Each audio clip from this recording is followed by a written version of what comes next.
अच्छा, ब्रह्मा जी का एक दिन कल्प कहलाता है, एक दिन कल्प कहलाता है, और ब्रह्मा जी को 30 दिन का नाम यहाँ दिया गया है।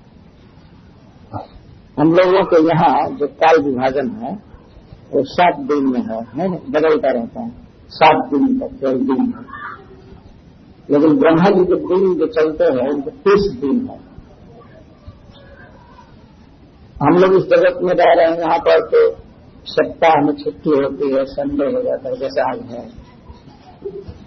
तो हमारी जो जीवन अवधि गिनी जाए सप्ताह में भी बांटा हुआ है, लेकिन ब्रह्मा जी का सप्ताह में नहीं बांटा है।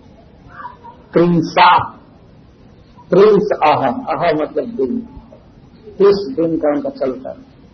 और प्रत्येक दिन का नाम है, जैसे हम लोगों का रविवार, सोमवार, मंगलवार, बुधवार, बृहस्पतिवार, सब वार हैं। इसलिए हम लोगों के वार केवल 7 दिन है कि हम कुछ सप्तर्षियों के ग्रहों के अधीन, हमारा जीवन ग्रहों की चाल पर निर्भर करता है। लेकिन ब्रह्मा जी का जो दिन है वो इन ग्रहों की चाल पर निर्भर नहीं है, क्योंकि ग्रहों के भी अधिपति हैं, सबके स्वामी हैं। तो उनके दिन 30 दिन के होते हैं, उनका महीना 30 दिन का होता है जैसे हम लोगों का। लेकिन 30 दिन अलग अलग दिन होते हैं, जैसे श्रील प्रभुपाद जी ने है स्कंद पुराण से गिना है उनका दिन। एक दिन होता है 1 सहस्र युग के बराबर। भगवान ने गीता में कहा है, सहस्र युग पर्यंतम अहर जब ब्रह्मण विदु। ब्रह्मण अह, ब्रह्मा जी का दिन सहस्र युग पर्यंतम 1000 चतुर्युग का होता है, और एक चतुर्युग 45,20,000 वर्ष का होता है। सत्य, त्रेता, द्वापर और कली, इन चारों को मिलाया जाता है, एक बार जब दिखते हैं तो इसको एक चतुर्युग कहा जाता है।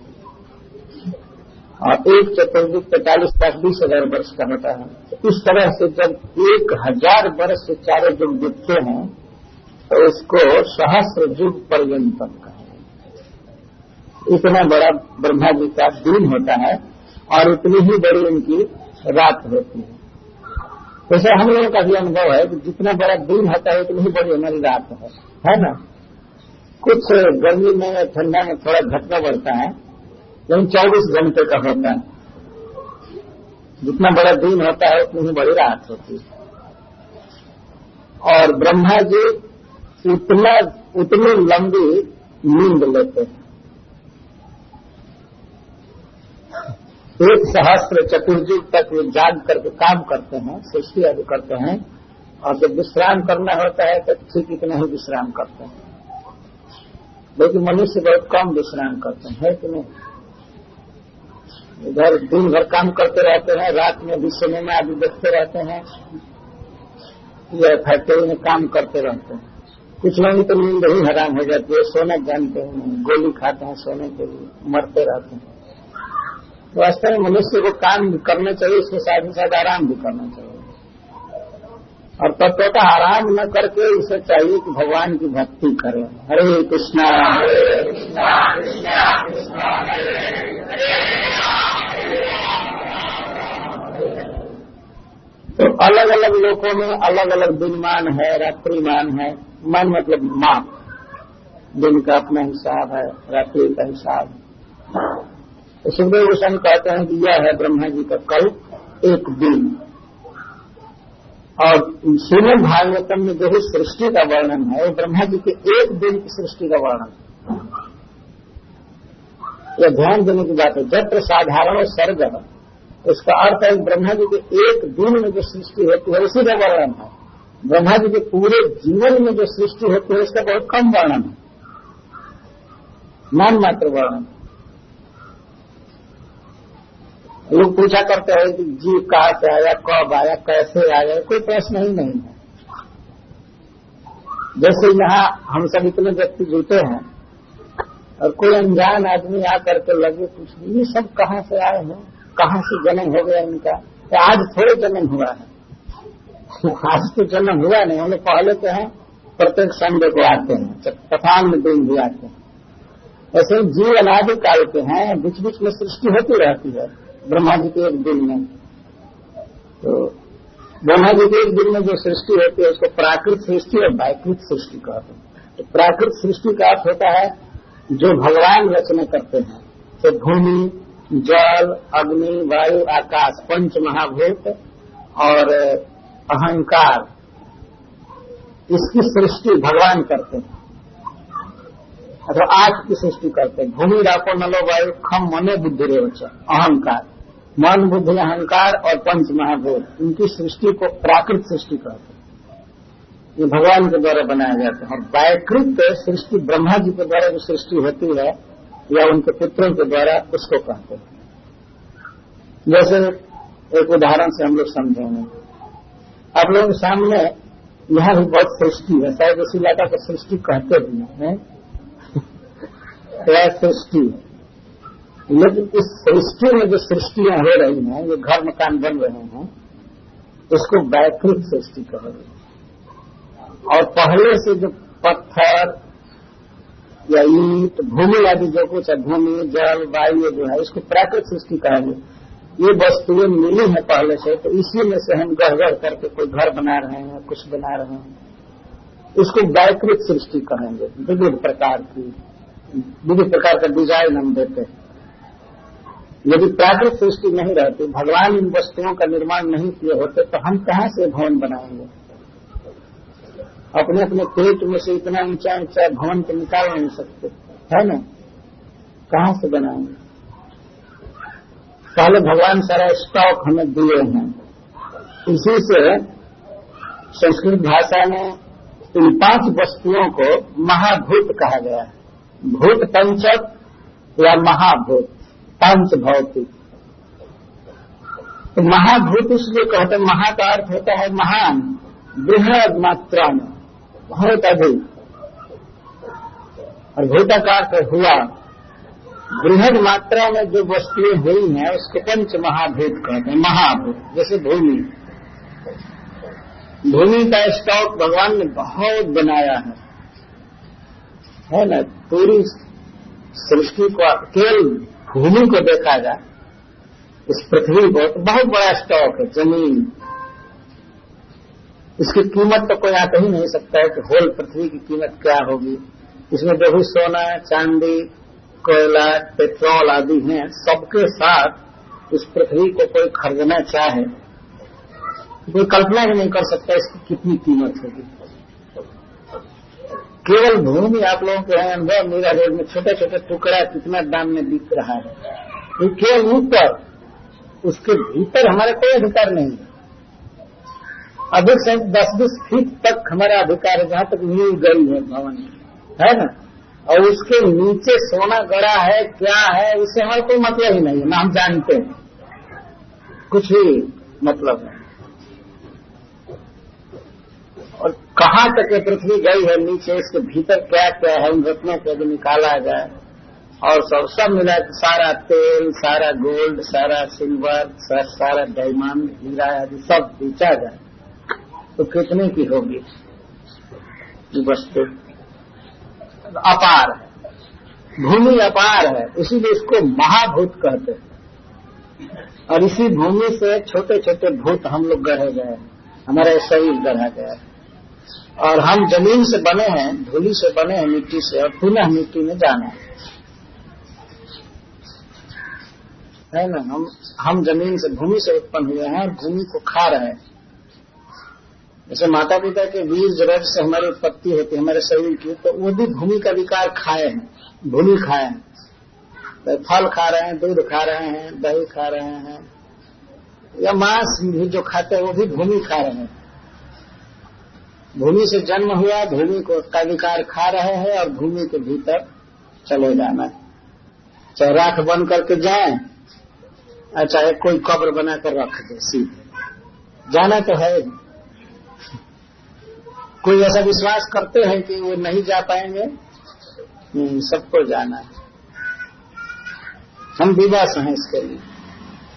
तो इसी भूमि से हमारा देह भी उत्पन्न हुआ है। देह से जो हम भोग रहे हैं, वस्तु खा पी रहे हैं, वो वस्तुएं भी भूमि से उत्पन्न होती हैं। और जो घर मकान बनाए हैं, जो वाहन बनाए हैं जिस पर हम चल रहे हैं, या जो फोन उठाकर बोल रहे हैं, सब कुछ भूमि से निकला हुआ है। इस महाभूत से, इस महाभूमि से विविध वस्तुओं का निर्माण हो रहा है और ये नष्ट होने के बाद पुनः भूमि में समा जाती है। इसके साथ ही साथ एक और बहुत बड़ा स्टॉक है, वो है जल। भूमि राप, आप मतलब जल, पानी। पानी का स्टॉक इस भूमि से अधिक है। जैसे नापा जाए तो महासमुद्रों में, महासागरों में जो पानी है उसकी लंबाई चौड़ाई बहुत है और गहराई भी। प्रशांत महासागर इतना गहरा है कि हिमालय को रख दिया जाएगा पता नहीं चलेगा उसमें, इतना गहरा आजकल के वैज्ञानिक भी बताते हैं। और आपने सुना होगा समुद्र मंथन प्रसंग में कि 10,000 योजन मतलब 80,000 माइल ऊंचा और इतना ही चौड़ा पर्वत लाया गया मंथन बनाने के लिए, मंथन दंड बनाने के लिए। और देवता दानव मिल करके जब उसको क्षीर समुद्र में डालना चाहे तो वो गज से डूब गया, भीतर पता ही नहीं चला कहाँ चला और सब रोने लगे। 80,000 माइल ऊंचा पर्वत उसमें डूब गया, पता ही नहीं चला कहाँ चला। तो भगवान उस समुद्र के भीतर कच्छप अवतार धारण किए, जिनकी पीठ 8 लाख माइल चौड़ी, 1 लाख योजन पीठ, और उस पर उन्होंने मंदराचल को उठाया। तब देवता दानव पुनः मठने लगे। और भगवान की पीठ पर जब मंदराचल रगड़ा जा रहा था, उसमें भारी भारी चट्टानें निकली थी सोने की। उन चट्टानों की रगड़ हो रही थी तो भगवान को सुख की नींद आ गई, उन्हें कोई तकलीफ नहीं हुई। यह शास्त्र कहता है।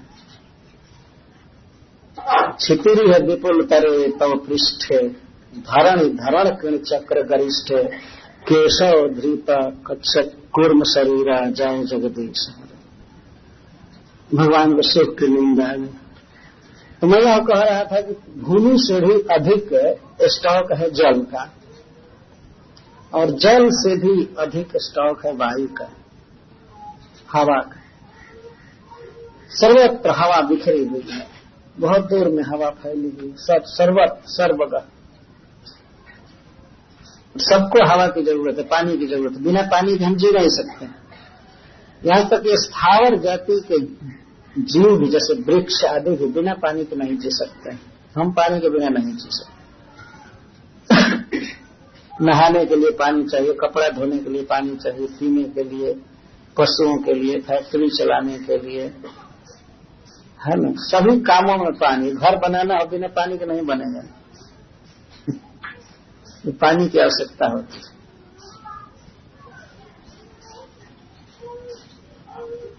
सब कुछ के लिए आवश्यकता है। और दुकानों में जो वस्तुएं भरी हुई हैं वो सब पृथ्वी से निकली हैं, और पानी की बहुत जरूरत है। फिर अग्नि, आग भी भगवान ने सब जगह बनाया है। आग एक भयानक वस्तु है, इसलिए भगवान ने उसे बड़े अदृश्य रूप में रखा है, उसे उत्पन्न करना पड़ता है, लेकिन वो सर्वत्र विद्यमान है।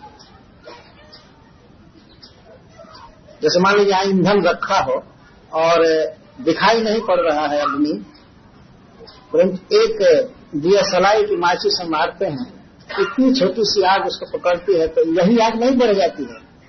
उस लकड़ी के भीतर ऑलरेडी आग है, वही आग प्रकट हो जाती है।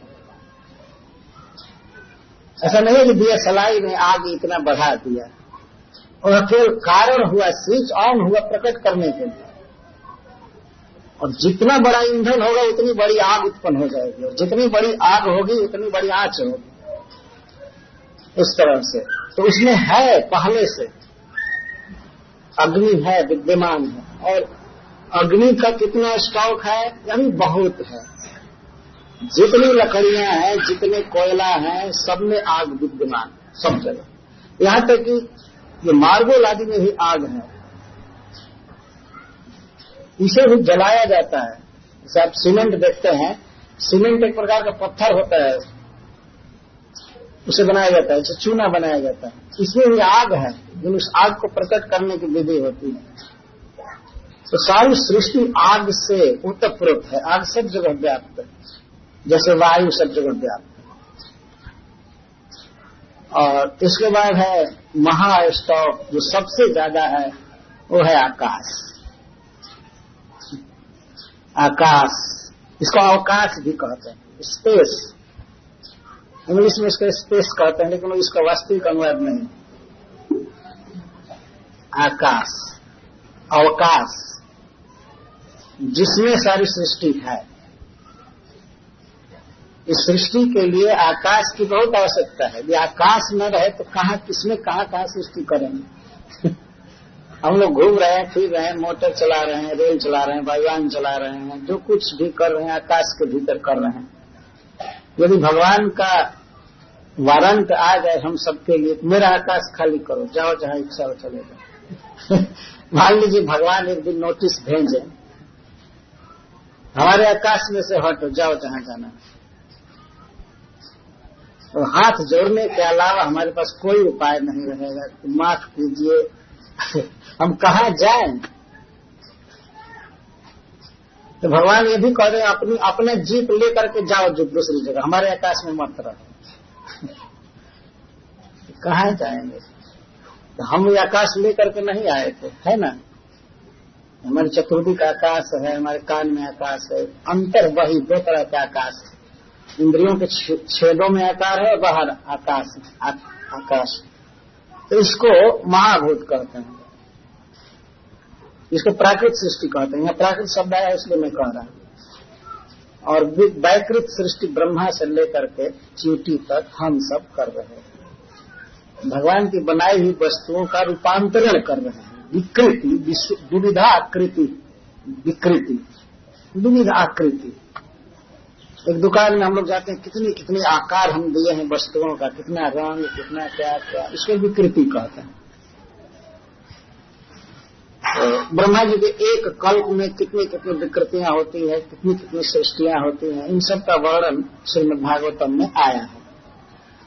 और इसलिए यह वर्णन दिया जा रहा है कि इस अध्याय के प्रारंभ में ही सुखदेव गोस्वामी कहते हैं, अत्र सर्गो विसर्गश्च स्थानम पोषण मूतया मनवंत ऐशानुकथा निरोधो मुक्तिराश्रय। सृष्टि, सर्ग और विसर्ग, सर्ग यही प्राकृत कहलाता है और विसर्ग वैकृत कहलाता है। विसर्ग का अर्थ ब्रह्मा जी के द्वारा सृष्टि किया हुआ, ब्रह्मा जी की सृष्टि, और सर्ग का अर्थ होता है भगवान के द्वारा की हुई सृष्टि। तो जब भगवान महाभूत दे देते हैं और मन बुद्धि अहंकार, तो उसी में से ब्रह्मा जी ले लेकर के डिजाइन करते हैं। उसी में से उनके पास कोई भी शक्ति नहीं है वो कुछ कर सके। जैसे किसी मनुष्य को कहा जाए कि तुम घर बनाओ, लेकिन खबरदार मिट्टी नहीं लेना है, पानी नहीं लेना है, हवा आदि कुछ नहीं लेना, वो तो मर जाएगा। पहले सांस लेने के लिए हवा चाहिए, बनाने के लिए तो दूर रही बात है ना। तो इस तरह से हम लोग परबस हैं, दीन हैं वास्तव में। तो भगवान की महानता को समझने के लिए श्रीमद् भागवतम, हम इसको समझें। हम सब तरह से दीन हैं, हीन हैं, हमें भगवान की भक्ति करनी चाहिए। ब्रह्मा से लेकर के अब तक के जितने भी आचार्य हुए भगवान के भक्त, सभी यही कहते हैं कि हम दीन हैं, हम हीन हैं, हम भगवान की याद करें, उनके उपकार की याद करें। भ्रम से यह मान लेना कि मैं भगवान हूं, इससे बड़ा अज्ञान कुछ भी नहीं हो सकता। अज्ञान ही नहीं, सबसे बड़ा पाप भी है वास्तव में, यह अपराध है। कोई कह दे कि मैं भगवान हूं, या दूसरा कोई किसी को कह दे भगवान है, तो वो भी पापी है वास्तव में, अपराधी। मुझे समझना चाहिए भगवान की महानता। तो इस भगवत तत्व को हम इस तरह से समझते हैं, उनकी सृष्टि की विशालता से और उनकी सृष्टि की करुणामय व्यवस्था से, उनके सौहार्द का, उनके महान ज्ञान का, उनके विविध कौशल का हम अध्ययन करते हैं, अनुमान करते हैं। भगवान ने गीता में जब यह कहा कि मनुष्याणाम सहस्रसु कश्चित् जतति सिद्धये जतताम अपि सिद्धानाम कश्चिन् मां वेति तत्त्वतः। हजारों हजारों मनुष्यों में कोई कोई सिद्धि के लिए प्रयास करता है। सिद्धि क्या है? सिद्धि का अर्थ है काम, क्रोध, लोभ आदि से छूटने का प्रयास करता है, अपने स्वरूप में होने का। लेकिन जततामपि सिद्धानाम, जत्न करने वालों में से हजारों हजारों में कोई एक सिद्ध होता है, काम, क्रोध, लोभ आदि से पार होता है। और हजारों हजारों चित्त काम क्रोध में से कोई एक मुझको तत्व से जान पाता है। तो इस पर अर्जुन को अब जिज्ञासा हुई कि किस उपाय से आपको जाना जाएगा, आपका ज्ञान इतना दुर्लभ है, आप कुछ उपाय बताइए। तो भगवान ने यही ज्ञान दिया है, चालू किया है। पहले मेरी अपरा प्रकृति को समझो, भूमि रापो नलो वायु खम मनो बुद्धि रेवच। इसको भगवान ने समझाने का प्रयास किया। हम भगवान के अप्राकृत दिव्य स्वरूप को, उनके धाम को, उनकी लीला को, उनके परिकरों को अपने प्राकृत बुद्धि से नहीं समझ पाएंगे। इसीलिए पहले उनकी सृष्टि की विशालता और कुशलता को देखें, तब अपने आप हम अनुमान करेंगे वो भगवान बहुत महान है। जैसे उनकी दया का अनुमान करना हो, भगवान कितने दयालु हैं, यदि इसको सोचना हो तो हम अपने जीवन से इसको जान सकते हैं कि हमारे जीने के लिए, खाने के लिए या हमारे लिए क्या क्या आवश्यक है, और सब भगवान दे रहे हैं, वही दिए। तो भगवान के इस दान की जब हम याद करते हैं तब सहज उनके करुणा को हम समझ सकते हैं, उनके सौहार्द को समझ सकते हैं। सुहृदम सर्वभूतानां। इसके साथ ही साथ उनके विशाल ज्ञान को भी हम थोड़ा थोड़ा समझ जाएंगे। देखिए सृष्टि की कुशलता, कितना आसानी से उन्होंने लोकों का निर्माण किया है। रात में हम देखते हैं अनंत अनंत लोक हवा में तैरते, आकाश में टंगे हुए। आजकल के लोग कहते हैं कि वो परस्पर ग्रेविटी से, गुरुत्वाकर्षण शक्ति से बंधे हुए, वो नहीं गिरते। पृथ्वी कुछ को खींच रही है, वो इधर से खींच रहा है, परस्पर तन करके सब टिके हुए। लेकिन इस पर भी प्रश्न होता है, ठीक है हम मान लेते हैं गुरुत्वाकर्षण शक्ति से एक दूसरे के द्वारा धारण किए गए। तो प्रश्न हो गए कि गुरुत्वाकर्षण शक्ति कौन भरा, कैसे गुरुत्वाकर्षण शक्ति उसमें आया, और उन वस्तुओं का निर्माण कौन किया। कोई न कोई है, लेकिन इसका तो सीधा उत्तर देते हैं कि ये तो सब अपने आप हो गया। और ये कहो कि हमको ज्ञान नहीं है कि अपने आप कैसे हो गया। यहाँ कोई भी दृश्य अपने आप होता है, उसके पीछे कारण है। यदि देखा जाए तो कारण है। मान लीजिए 10-20 कुत्ता मिल करके मीटिंग करें इस सृष्टि एरिया में, और कहेंगे ये सब बिल्डिंग अपने आप बाई चांस हो गया। एक मनुष्य जो जानते हैं कि नहीं नहीं, बड़े बड़े बिल्डर्स हैं, इसके पीछे प्लान होता है, ये होता है, कोई स्कूल है, कोई कुछ है, कोई कुछ है, इसकी एक प्रक्रिया है वास्तव में। तो ये कैसे कहेंगे कि बाई चांस हो गया। बाई चांस नहीं होता है कुछ भी, सबके पीछे प्लान होता है। इस सृष्टि के पीछे भगवान का प्लान है, और ये किसके लिए सृष्टि की गई है, हमारे लिए। तो कोई भी घर मकान बनता है, रोड बनता है, सब कुछ होता है, तो उसके पीछे प्लान होता है, योजना होती है। किसके लिए होती है, मनुष्यों के लिए, हम लोगों के लिए है। जितने भी घर बने हैं, घर बना बना करके लोग बेचते हैं। पहले प्लान है कि हम बेचेंगे इसको, उसके पीछे प्लान है। ऐसे नहीं फालतू बना बना करके आकाश घेरते जा रहे हैं, उसके पीछे प्लान है।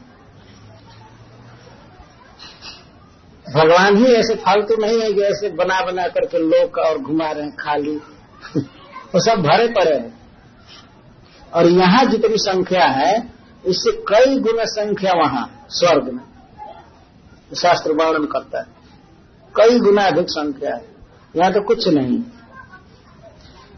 लेकिन वहां स्थान भी इससे लाखों गुना ज्यादा है।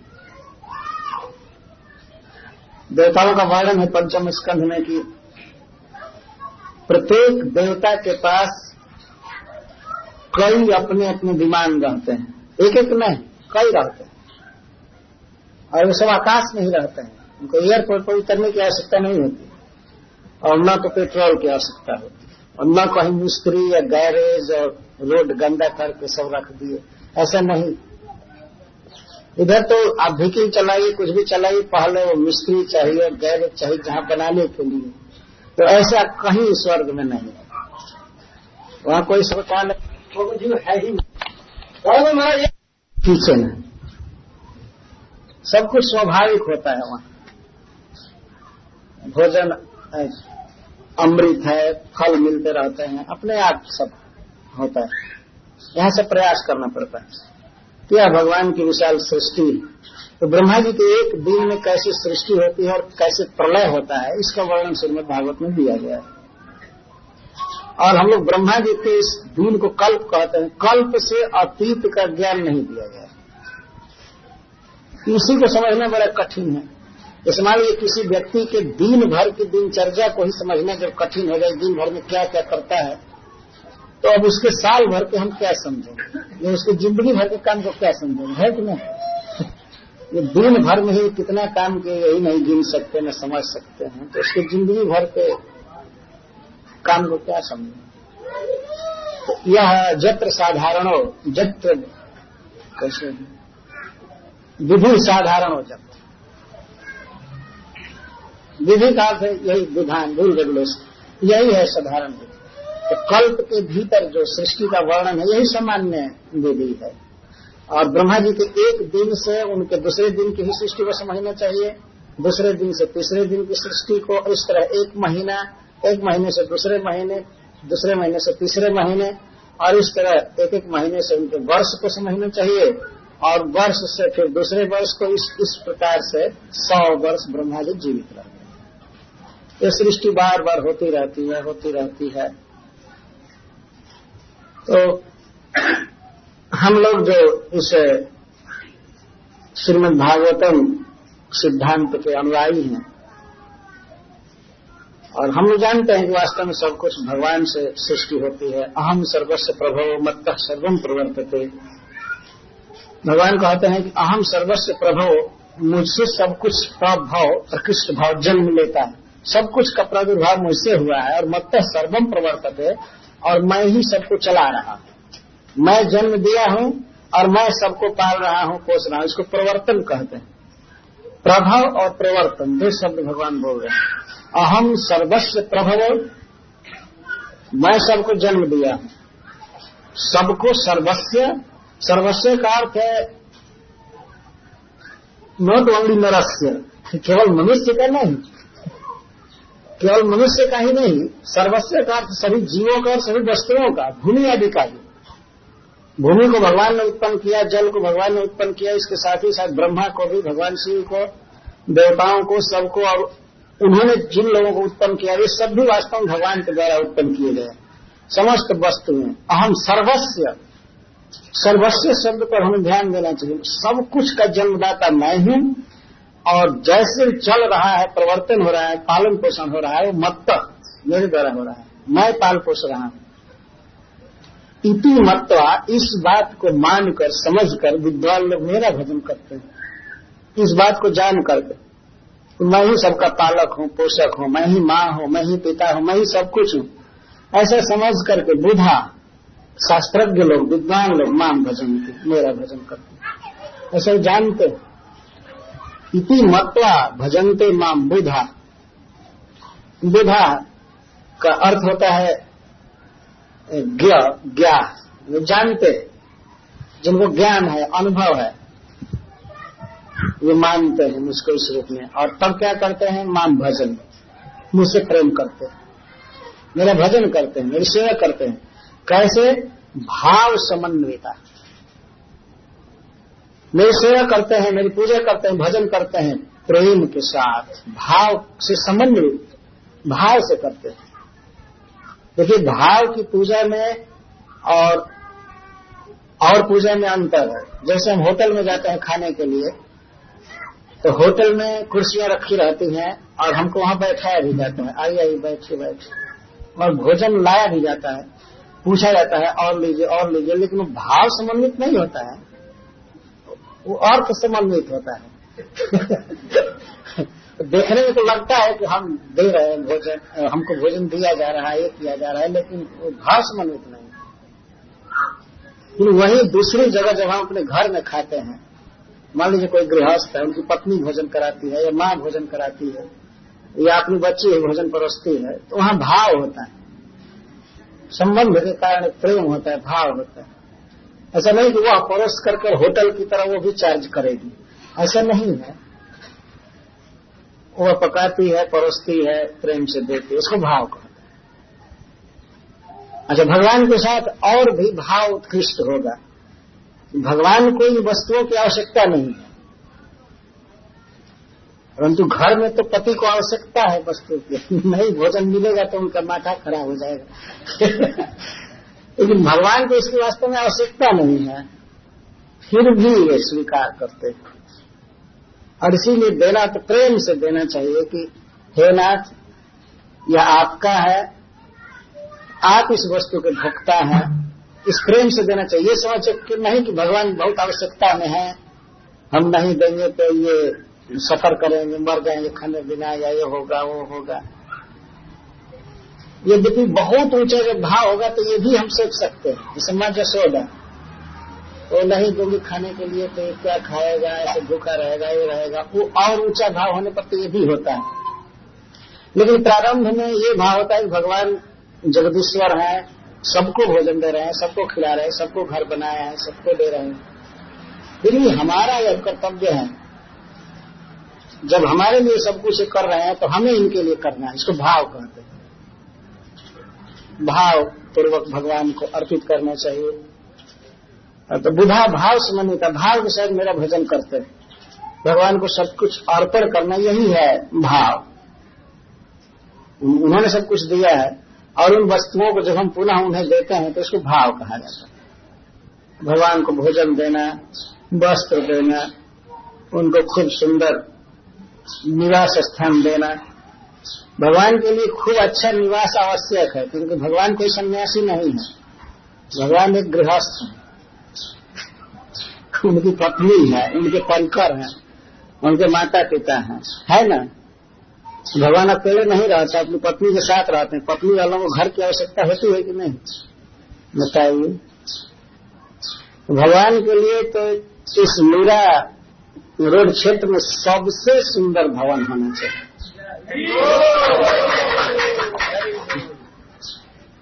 वास्तव में बिल्कुल मैं वैज्ञानिक बात कह रहा हूं।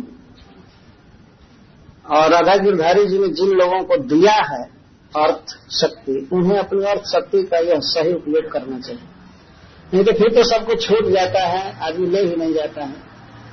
तो स्वयं इस कार्य में लगना और दूसरों को उत्साहित करना, जहां तक अप्रोच हो, और यथा शीघ्र भगवान के लिए भव्य महल बनाना चाहिए, मंदिर बनाना चाहिए। तो आगे कोई ठीक नहीं कैसी परिस्थितियां आएंगी, इसलिए मैं यथा शीघ्र कह रहा हूं। ये सब वर्णन इसीलिए पढ़े जाते हैं वास्तव में। सब घुमा फिरा करके हम इस सेंस पर आ जाएंगे, कृष्ण हमारे त्राता हैं, कृष्ण हमारे प्रभु हैं, कृष्ण ही हमारे प्रिय हैं, सब कुछ हैं। उन्होंने हमको शरीर दिया, वाणी दिया, भोजन दे रहे हैं, सब कुछ कर रहे हैं। हमारा स्वरूप है कि हम उनकी सेवा करें, हम उनसे प्रेम करें, और तभी हम सुखी रहेंगे। ये सब वर्णन इसीलिए किए जाते हैं। स्कूल कॉलेज में जो वर्णन पढ़ाए जाते हैं भूगोल का, ये सब का, वो तो केवल नंबर लाने के लिए पढ़ाए जाते हैं। परीक्षा में प्रश्न आता है, लड़के लिखते हैं, बस इसका इतना ही प्रयोजन है। लेकिन हम लोग जो गणित भूगोल पढ़ रहे हैं या सृष्टि के बारे में पढ़ रहे हैं, जैसा महाराज परीक्षित सुन रहे हैं, और 7 दिन के अंदर मरने वाले हैं, लेकिन फिर भी वे सृष्टि की बात सुन रहे हैं, न कि भगवान की रासलीला की बात सुनने लगे। सृष्टि की बात सुन रहे हैं। देखने में लगता है कि क्या बाहरी लकड़ी, पत्थर, हवा, पानी के विषय में सुनना है, लेकिन इससे जितनी मति भगवान में लगती है उतनी मति दूसरी लीलाओं को सुनने से नहीं लगती। आदमी का इन सब विषयों को सुनने से अहंकार टूट जाता है। मैं नहीं कुछ किया हूं, इसलिए मैं भोक्ता नहीं, सब कुछ भगवान किए हैं, भगवान सब कुछ है। वासुदेव सर्वमिति स महात्मा सुदुर्लभ। इसलिए इन विषयों को सुनना आवश्यक। श्रील प्रभुपाद बारंबार इस बात को कहते थे कि 10वें स्कंध 9 स्कंध के बाद आया है, बहुत अध्यायों के बाद आया है। श्रीमद् भागवतम में 335 अध्याय हैं, तो 10वें स्कंध में 90, 11 में 31 और 22 में 13 है। 13 और 31 कितना होगा? 44। तो 44 और 90 134 335 अध्याय में दशम स्कंद प्रारंभ होने से पहले 144 अध्याय केवल माइनस है, बाकी लगभग 200 अध्याय 200 चैप्टर्स पार किया गया। इन विषयों को सुनकर महाराज परीक्षित तब दशम स्कंद में गए, और दशम स्कंद में भी भगवान की बाल लीलाओं को सुनते सुनते तब श्री गोपी जनों के लीला का आस्वादन किया।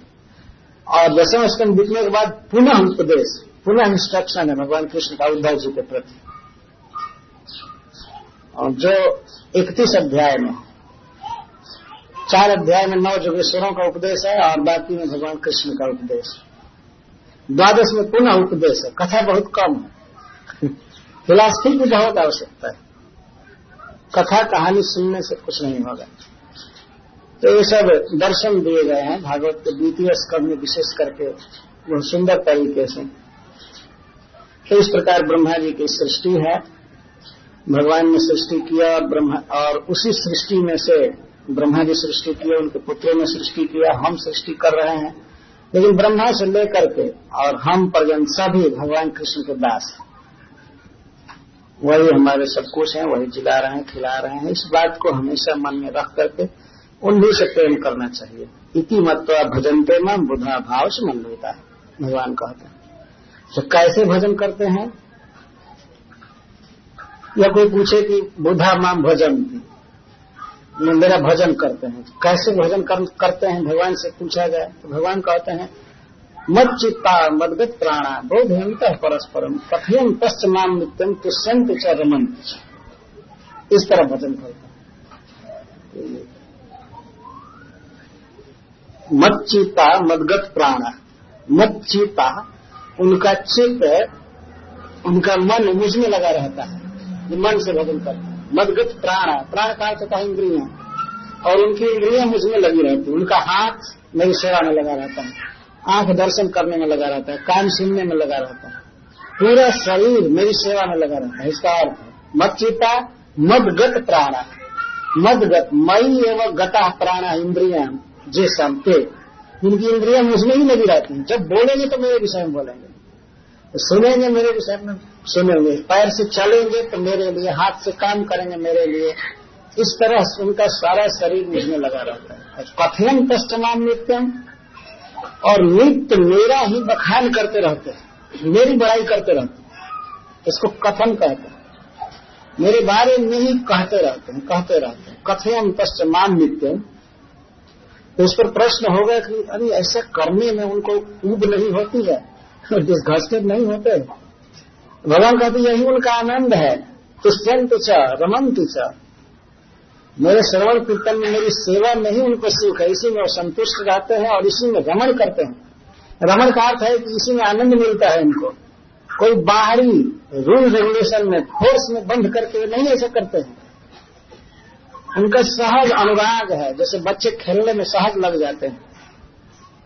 देखा जाता है ना, बच्चों को यदि न डांटा जाए, छोड़ दिया जाए तो ये खेलते ही रहते, जब तक थक करके सो न जाए तब तक वो खेलते रहते। इसको रमण कहते हैं, रमू क्रीड़ायाम। जिस काम में जिसको आनंद मिलता है तो बिना बाहरी दबाव के ही उस काम को करने लगता है ना, बिना दबाव के। तो इसको रमण कहते हैं। तो भगवान की सेवा में, श्रवण कीर्तन में, उनके डिस्कशन में भक्त अपने आप लगे रहते हैं, कोई नियम बन करके नहीं, अपने आप अनुराग से। तो इसके तुष्यन्ति च रमन्ति च करते हैं, वो लगे रहते हैं बिना किसी दबाव। यही है उनका तोष, यही है उनका आनंद। और इस तरह से जब वे करते हैं तो मैं उनके हृदय में ही रहता हूं, तो मैं उन्हें सारा ज्ञान दे देता हूं। मच्चित्ता मद्गत प्राणा बोधयन्तः परस्परम कथयन् च मां नित्यं तुष्यन्ति च रमन्ति च। तेषां सतत युक्तानां भजतां प्रीतिपूर्वकं ददामि बुद्धि योगम। मैं बुद्धि योग देता हूं। इस बुद्धि योग का अर्थ है भक्ति योग। वह उनको अंडरस्टैंडिंग देता हूं जिससे वे मेरे पास आ जाते हैं, ऐसी बुद्धि देते हैं। माम उपयांति, मेरे पास आ जाते हैं। कभी कभी लोग कहते हैं हम लोगों से, प्रश्न करते हैं महाराज हम क्या करें, माया नहीं छूट रही है, कुछ कथा सुनते हैं तो ज्ञान उत्पन्न होता है लेकिन फिर हम फंस जाते हैं। तो भगवान उपाय बता रहे हैं कि आप हमेशा जप करते रहिए, कथयन तस्य माम नित्यम, नित्य जप करते रहिए, भागवत पढ़ते रहिए, भगवान के बारे में बोलिए, सुनिए, तब भगवान बुद्धि देंगे और आप भगवान से सटे रहेंगे। उपयान्ति, उप मतलब निकट, वो बुद्धि योग देंगे। तेषामेवानुकंपार्थम अहम अज्ञानजं तमः नाश्याम आत्मभावस्थो ज्ञान दीपेन भास्वत।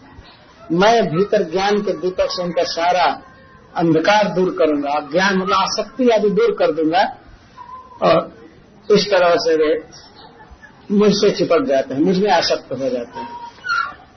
तो सबसे पहले हमें अपने टीचिंग में भी, समझाने में भी ये दो बात बहुत बताना आवश्यक है। मत अहम सर्वस्व प्रभवो मत का सर्वम प्रवर्तते, इन दो बातों को बताना आवश्यक है। लोग वास्तव में जानते ही नहीं है कि भगवान विष्णु हमें पाल रहे हैं, हमारे जीवन के वही आधार है, वही सब कुछ दिए हैं, ये ज्ञान नहीं है लोगों को। यह सिद्धांत संसार में फैला दिया है लोगों ने कि ये निराकार से सृष्टि हुई है, या बाई चांस हो गई है। तो लोग समझते हैं कि सृष्टिकर्ता से हमारा कोई संबंध नहीं जो बाई चांस हो गई है तब हम सृष्टि करने वाले की सेवा क्या करें, उसमें तो कोई दिया नहीं है हमको। जैसे किसी बच्चे को सिखाया जाए कि तुम बाई चांस जन्म ले लियो, कोई माता पिता नहीं है, शुरू से उसको चेतना नहीं आ जाए तो माता पिता की सेवा कैसे करेगा, नहीं करेगा। ये बताया जाता है कि बेटा तुम्हें माँ ने 10 महीने गर्भ में धारण किया था, तुम उसकी गोद में खेले, खाए, पढ़ाया, लिखाया, सब किया, पिताजी तुम्हारे लिए सब किए, तो उसके मन में एक सहज, इसीलिए श्रीमद् भागवत के प्रारंभिक स्कंधों में ये सब बातें लिखी गई है कि भगवान की सृष्टि को हमें समझना है। हरे कृष्ण, जय कृष्ण। जानना चाहता हूँ, इसलिए वहाँ कुछ लोग मेरी प्रतीक्षा कर रहे हैं अरे बनाने की। नहीं, भगवान को क्या आवश्यकता है, भगवान की इसकी कोई आवश्यकता नहीं थी, ब्रह्मा जी को कोई जरूरत नहीं, हम लोगों को जरूरत थी। हम लोग सूक्ष्म रूप में रहते सभी थे। भगवान गीता में कहते हैं कि नत्वे वा हम जात न सम नतम में जनाधिपा, ऐसा कभी समय नहीं था जब हम नहीं थे, तुम नहीं थे, या राजा लोग नहीं थे। ऐसा कभी नहीं था कि हम लोग नहीं थे, और ऐसा कभी समय नहीं आएगा कि हम नहीं रहेंगे। हम सब समय थे, इस शरीर में नहीं थे, हम सो रहे थे, स्लीपिंग अवस्था में थे, गर्भोदक साहिब भगवान में, तो वही अपने श्वास से प्रकट करते हैं जीवों को, तो उनकी सृष्टि होती है। तो हम लोगों के जैसे पोशाक बना है विविध प्रकार से डिजाइन, टेलर बना दिया है, वैसे ब्रह्मा जी डिजाइन बना दिए, लेकिन हम लोग तो हैं पहले के हैं।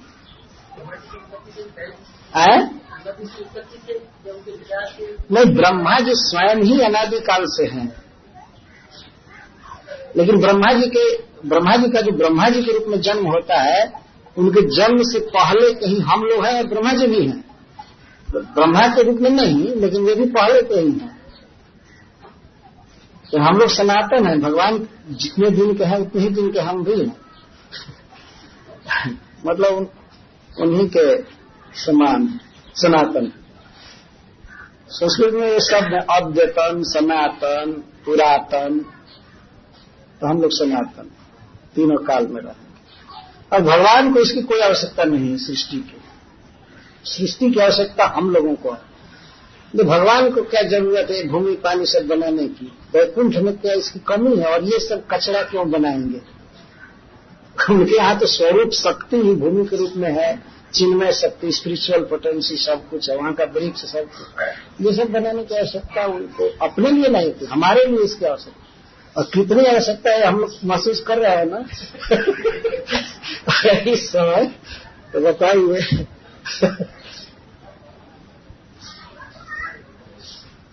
बहुत आवश्यकता। लोग कहते हैं जगह नहीं मिल रही है, बहुत कम जमीन है, ये है वो। जब भगवान ने थोड़ा बना दिया तो ऐसा नहीं कि हम बढ़ा लेंगे, जितना बना दिया उतने में काम चलाना।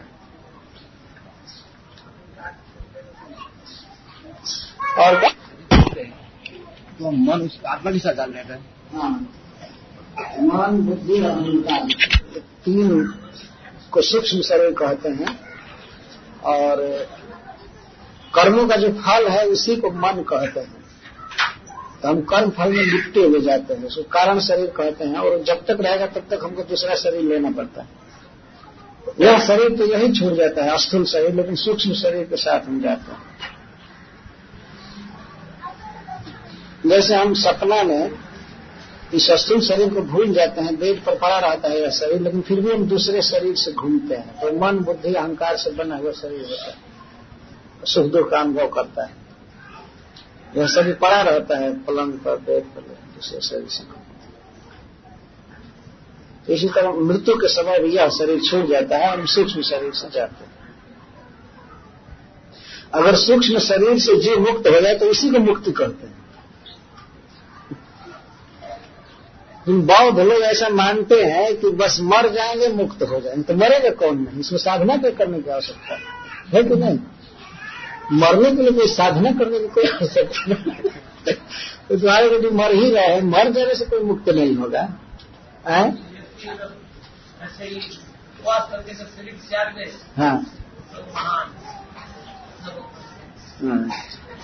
ये तो उपवास करे चाहे कुछ भी भगवान का स्मरण करे, तब यदि भगवान का स्मरण करे, नाम जप करे, उस अवस्था में शरीर त्यक्त हो जाए या त्याग दे स्वयं, तो वो अवश्य ऊर्ध्वगामी होता है, भगवान को पाता है, अथवा कोई योग्य शरीर फिर मिलता है उसको। लेकिन केवल उपवास करके भूखमरी से मर जाए तो उससे तो कोई मुक्ति होगी ना। कोई सब नहीं मिलता,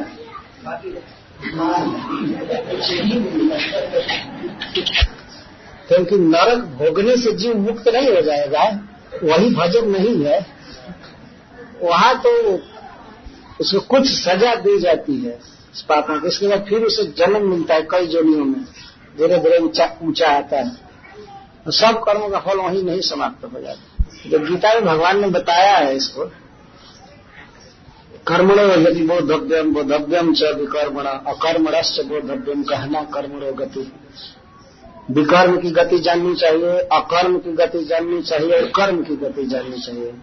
बड़ा कठिन है इस बात समझना, लेकिन फिर भी भगवान कहते हैं बोधव्यम, इसको जानना चाहिए। कठिन है लेकिन जानना चाहिए। तो पहले कर्म विकर्म अकर्म की गति जानने के पहले कर्म अकर्म विकर्म कहते किसे हैं ये जानना आवश्यक। कर्म का अर्थ होता है शास्त्र में जो क्रियाएं लिखी गई हैं करने के लिए मनुष्य को, और जिसका कुछ फल बनता है, उच्च फल बनता है, अच्छा फल बनता है, उसको कर्म कहते हैं। जैसे स्वर्ग मिलना और सब नौकरी आदि मिलना। इस लोक में जैसे पढ़ाई लिखाई है, पढ़ाई लिखाई करेंगे, ठीक से रहेंगे तो आगे बिजनेस करेंगे या सर्विस मिलेगी, इसको मान लीजिए कर्म कहते हैं। और विकर्म का अर्थ होता है पाप, जो शास्त्र में मना किया गया है वो कर्म, जैसे चोरी करना, शराब पीना और सब करना है, ये सब विकर्म, विपरीत कर्म। पाप कर्मों को विकर्म कहते हैं और पुण्य कर्मों को कर्म कहते हैं। और अकर्म का अर्थ होता है जो कर्म बंधन से पार कर दे, भक्ति को अकर्म कहा जाता है। जैसे हम लोग ये भागवत सुन रहे हैं, मंदिर बना रहे हैं, प्रचार कर रहे हैं, तो ये है अकर्म, ये कर्म नहीं है, ये हमको बांधेगा नहीं, कि बांधेगा नहीं किसी शुभ बंधन में, बल्कि मुक्त कर देता है। इसलिए भक्ति को, ज्ञान को अकर्म कहा जाता है।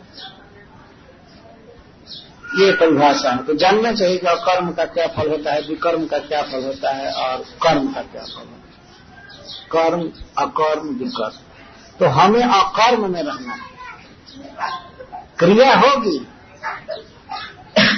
लोक में लोग ऐसा समझते हैं कि कुछ काम करना यही कर्म नहीं। हो सकता है कि वो विकर्म हो या अकर्म भी हो, क्रिया से उसका बहुत तात्पर्य नहीं है।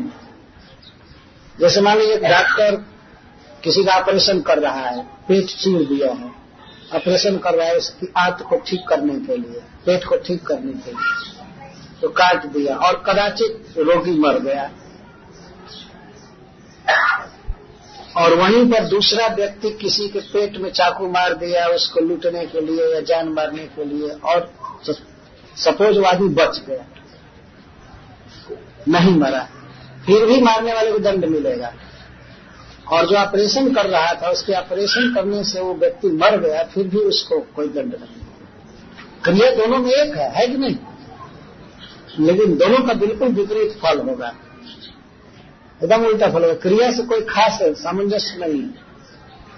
तो लोग आज तक यही समझते हैं कि कर्म का मतलब होता है काम धंधा न करना, चुपचाप बैठना। लेकिन भगवान ने गीता में कहा है, नहीं कश्चित क्षण अपनी जात तिष्ठते कर्म के। कभी भी एक सेकंड भी कोई जीव बिना कर्म किए नहीं रहता है, मतलब बिना क्रिया के नहीं रहता है। सोए रहते हैं तब भी सपना में काम करने लगते हैं, सब समय काम करते हैं। तो असली अकर्म का अर्थ यह है कि हम कोई भी कार्य करें तो भगवान से जोड़ करके करें, भगवान को अर्पण करके करें, तब वह हमारे लिए कर्म बंधन से मुक्त करने वाला कर्म होगा, क्रिया होगी। और भगवान ने यही जोर दिया है गीता में, तुम अकर्म में रहो, अकर्म में रहो, मतलब निरंतर एक्टिव रहो, और मेरे लिए मत कर्म क्रीम, मेरे लिए काम करो, मेरे लिए काम करो, मेरे लिए काम करो। तो इसको अकर्म कहा गया। और विकर्म तो स्पष्ट है, जैसे पंचम स्कंध में वर्णन है, पाप और उसका फल है नरक, और कर्म का फल है स्वर्ग। यह उच्च जाति में जन्म लेना, धनी परिवार में जन्म लेना, यह भी एक बंधन है, लेकिन यह कर्म का फल है। विकर्म का फल नरक, कर्म का फल स्वर्ग, और अकर्म का फल वैकुंठ। ये इस तरह से इसकी गति है, इसको समझना चाहिए।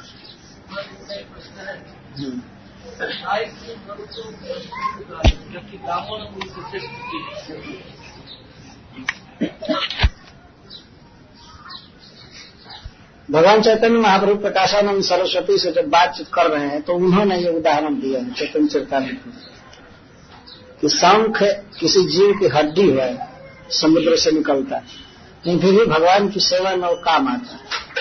उसमें रखा हुआ जल पवित्र माना जाएगा, उसी जल से भगवान का अभिषेक होता है ना। जबकि वो हाड़ है, हड्डी है एक जीव।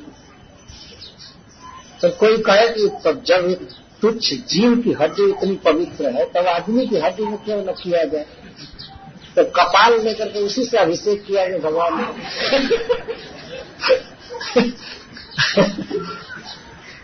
इसी तरह से गाय के गोबर की बात की जाती है, तो चैतन्य महाप्रभु ने वहां स्पष्ट कहा है, इसको शास्त्र प्रमाण कहते हैं। शास्त्र कहता है किसी वस्तु को कि अशुद्ध है तो शुद्ध है, और किसी को अशुद्ध कहता है तो अशुद्ध है। अब क्यों कह रहा है शास्त्र? कहने वाला सर्वज्ञ है, त्रिकालज्ञ है। जो कहा है शास्त्र, बोला है, वो सब कुछ जानता है। ये शास्त्र का अर्थ होता है। तो उसने क्यों कहा, कैसे कहा, अब हम तो सही बातें समझते नहीं, लेकिन आजकल के डॉक्टर भी इस बात को कहते हैं कि गाय का गोबर जो है बहुत गुणों से युक्त है। ये बताते हैं, शंख के बारे में भले न बताए होंगे, लेकिन गाय के गोबर के विषय में भी वे बताते हैं, जिसमें बहुत से गुण हैं। एक बार एक भक्त गया था हमारे भागवत में एक जगह पर, तो वो BI का विद्यार्थी था, भक्ति वेदांत इंस्टीट्यूट गया था बॉम्बे से। तो हमसे बात करता था, उसे बहुत बोलने का स्वभाव था। वह कहा कि हम लोग यह प्रयास कर रहे हैं, हम लोग ये सिद्ध करना चाहते हैं कि विज्ञान के अनुसार वैदिक सिद्धांत सब सत्य है। हम लोग इस बात को सिद्ध करना चाहते हैं। तो मैं पूछा कि और विज्ञान के अनुसार वो सिद्ध नहीं होगा तो वो बेचारा चुप हो गया। हमने कहा कि तुम प्रमाण को प्रमेय बनाना चाहते हो। सत्य हमारा शास्त्र है, चाहिए यह कि शास्त्र के अनुसार जो सत्य हो विज्ञान, उसको हम माने। जो नहीं सिद्ध हो रहा है उसको मानने की कोई आवश्यकता नहीं। उस शास्त्र सिद्ध करने तुम नहीं चले हो, तुम्हें यह देखना है कि शास्त्र की कसौटी पर विज्ञान उतर रहा है या नहीं उतर रहा है तो उसे किक आउट करो, निवृत्त करो। ऐसा नहीं कि विज्ञान की कसौटी पर कस करके शास्त्र देखेंगे और जो सही होगा लेंगे, तो तुम तो विज्ञान को मान रहे हो ना, शास्त्र तो मान नहीं रहे हो। मैं उसको इस तरह कहा और वास्तव में उस दिन वो बेचारा समझा, वो उल्टा समझ रहा था। प्रभुपाद जी ने यह नहीं कहा है कि विज्ञान की कसौटी पर कसो, शास्त्र की कसौटी पर विज्ञान को कसो, और ठीक है तो स्वीकार करो, नहीं तो वो तो बेकार है। उस कचरे को स्वीकार करने की कोई आवश्यकता नहीं, क्योंकि शास्त्र ऑलरेडी सबसे बड़े वैज्ञानिक के द्वारा दिया गया है, भगवान के द्वारा। भगवान से बढ़कर के कोई क्या ज्ञानी होगा। उन्होंने शास्त्र बनाया है सब कुछ, इसीलिए शास्त्र में लिखा गया है गाय का गोबर पवित्र और शंख पवित्र। चैतन्य महाप्रभु ने यही कहा है। जैसे यहाँ मान लीजिए कहीं वायर पर, इलेक्ट्रिक वायर पर लिखा गया है डेंजर, खतरा, तो जिसने लिखा है वह उसके खतरापन को समझता है, जानता है कि इसको छूने पर क्या होगा, है ना। ऐसा नहीं कि आज ला करके किसी चिड़िया ने टांग दिया है जो बिजली के गुण धर्म को नहीं समझता, वो जानने वाला टांगा है। और कोई व्यक्ति कहे नहीं हम स्वयं एक्सपेरिमेंट करेंगे, हम अनुभव करना चाहते हैं कि क्या खतरा है। बताइए, मान लीजिए कोई जिद करे, नहीं हम अनुभव करना चाहते हैं क्या खतरा है। कोई कहे कि तुम मर जाओगे, तो नहीं हम मर कर अनुभव करना चाहते हैं। हम अनुभव करना चाहते हैं और दुनिया को सिखाना चाहते हैं, तो जाएगा छूने तो अपना अनुभव भी नहीं दे पाएगा, है कि नहीं। तो पूरा मौन शांत हो जाएगा। तो शास्त्र कहता है गाय का गोबर पवित्र है, मनुष्य का मल अपवित्र है, साफ कहता है। इसीलिए हमें मानना चाहिए। और बाकी उसमें गुण तो होंगे ही, उसका शोध करना चाहिए वास्तव में। लेकिन पहली बात है कि हमें मान लेना है, शास्त्र कहता है तो ठीक। भगवान गीता के 17 या 3 गुणों की विवाही करते कर्म को, ज्ञान को, शोभा जी तात्पर्य में बताते हैं कि पिछले भावना मुक्त जो भगवान की भक्ति करते हैं वो लोग तो भूल गए। हम लोग चाहे भगवान की भक्ति को 3 गुणों से करें तो ऐसे क्यों करते। भगवान की भक्ति 3 गुणों से परे है। इनका प्रश्न यह है कि ये कहा गया है कि जो व्यक्ति, प्रभुपाद जी ने लिखा है कहीं तात्पर्य में, कि जो व्यक्ति भगवान की भक्ति करता है वो सत्वगुण में रहता है। लेकिन इनका प्रश्न यह है कि भक्ति तो अप्राकृत है, तो ऐसा क्यों लिखे हैं प्रभुपाद जी। तो वास्तव में भक्ति जो है वह अप्राकृत है, लेकिन उसको करने वाले जो साधक हैं वो प्रकृति के भिन्न भिन्न लेवल पर रहते हैं। कोई तमोगुण की प्रधानता में है, कोई रजोगुण की प्रधानता में है, कोई सत्वगुण में है। तो जहां है वहीं से भक्ति चालू करते हैं। जैसे मान लीजिए हम सवेरे जगते हैं, आलस आ रहा है, उठ नहीं रहे हैं, लेकिन फिर भी हरे कृष्ण कृष्ण कृष्ण हरे करते रहते हैं। अभी हम तमोगुण के धरातल पर हैं, लेकिन फिर भी भक्ति कर रहे हैं। किया जा सकता है भक्ति, क्योंकि जीव का स्वरूप है, तमोगुण में भी किया जा सकता है। भागवत के 3 स्कंध को 29वें अध्याय में इसका वर्णन। लेकिन यह फल होता है कि धीरे धीरे जब हम भक्ति प्रारंभ करते हैं तो हम तमोगुण से रजोगुण से सत्वगुण पर उठने लगते हैं, और सत्वगुण में उठने के बाद हम निर्गुण हो जाते हैं, अप्राकृत प्लेटफॉर्म पर चले जाते हैं। ये क्रम है। तो प्रभुपाद जी कम से कम ये बताते हैं कि भक्ति करने पर कम से कम सत्वगुण में हो जाते हैं, तमोगुण में नहीं रहते, उठ जाते। तो सवेरे इस तरह से होता है, हम तमोगुण में हैं, घंटी बजी, जग गए, तो तमोगुण के भाव से दबे दबे हम बाथरूम में जाते हैं, इधर से सुस्ती में जाते हैं। लेकिन जब नहाते हैं, नहा करके चलते हैं तो सत्वगुण आ जाता है, तो उधर से दौड़ करके अपने रूम में आते हैं, स्फूर्ति आ जाती है। सर्वद्वारेषु प्रकाश उपजायते, भगवान ने कहा है कि समस्त इंद्रियों में प्रकाश आ जाता है, ज्ञान आ जाता है सत्वगुण आने पर।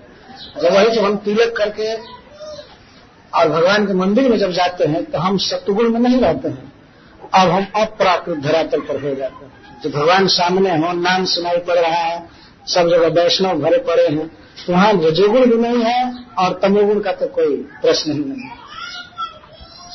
और सत्वगुण भी नहीं रह जाता है वहां। वह निर्गुण धरातल होता है उस समय वास्तव में, वो स्थिति होती है। यदि हमारी जिह्वा से भगवान का नाम आ रहा है, आंख भगवान के रूप को देख रही है और भगवान का नाम सुनाई पड़ रहा है, दर्शन भी वैष्णव का होता है, विष्णु का होता है, तो यही है अपराकृत धरातल। तो धीरे धीरे हम सत्वगुण पर होते हैं, इसके बाद हम अपराकृत होते हैं। प्रतिदिन सबका कर्तव्य है कम से कम एक बार अपने को निर्गुण प्लेटफार्म पर लाना चाहिए। मंगलारती में तो निश्चित आ जाते हैं, ये कहीं भी रहे, जप करेंगे, खास करके उच्चारण करके जब हम जप करेंगे तो हम सत्वगुण में हो जाते हैं।